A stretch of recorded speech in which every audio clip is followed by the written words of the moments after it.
Self respect. शायद आजकल हर जगह पे सुनने में आता है ये शब्द।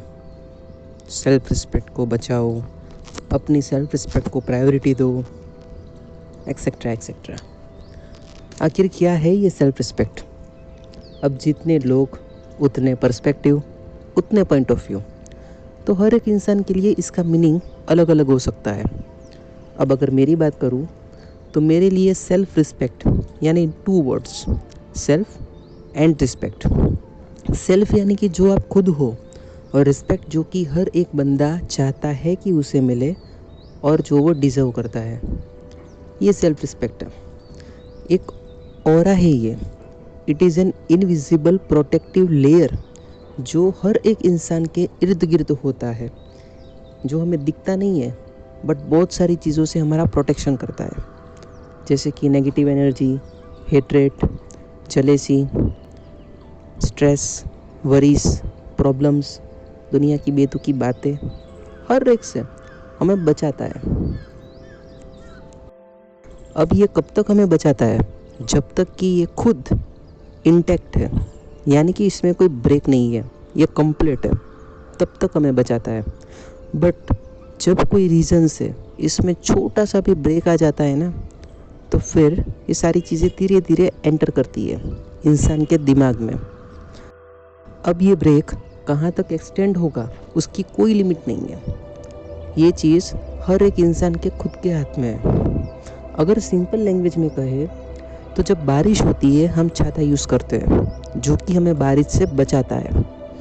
अब अगर सोचो कि उस छाते में एक होल है, तो क्या वो छाता हमें बारिश से बचा पाएगा? शायद नहीं, क्योंकि उस होल से पानी अंदर आएगा।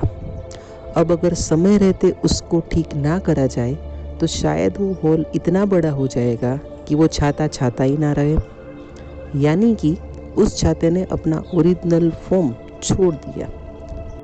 द सेम वे ऐसा ही सेल्फ रिस्पेक्ट के साथ है।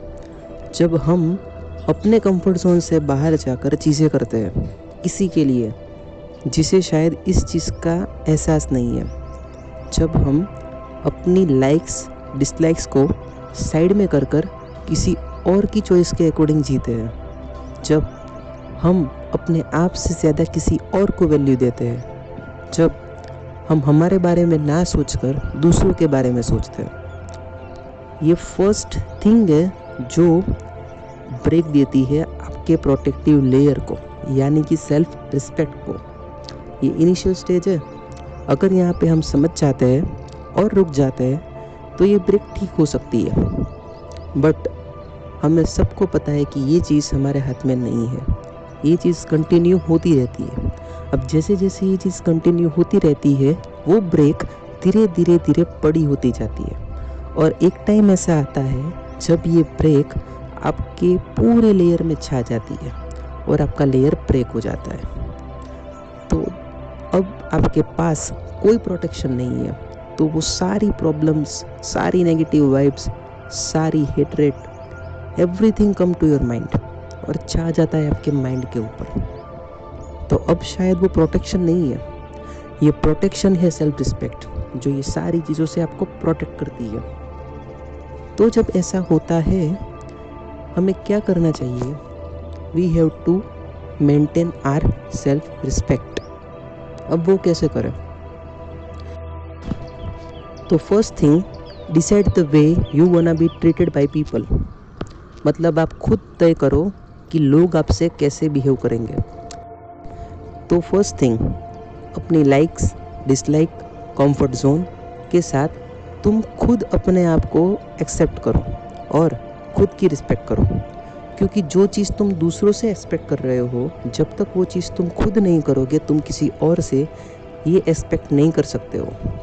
सेकंड थिंग, अपनी लाइक्स डिसलाइक्स कंफर्ट जोन, ये चीज़ मुझे पसंद है, ये चीज़ शायद मुझे पसंद नहीं है, ये मेरा पॉइंट है, इसके आगे नहीं।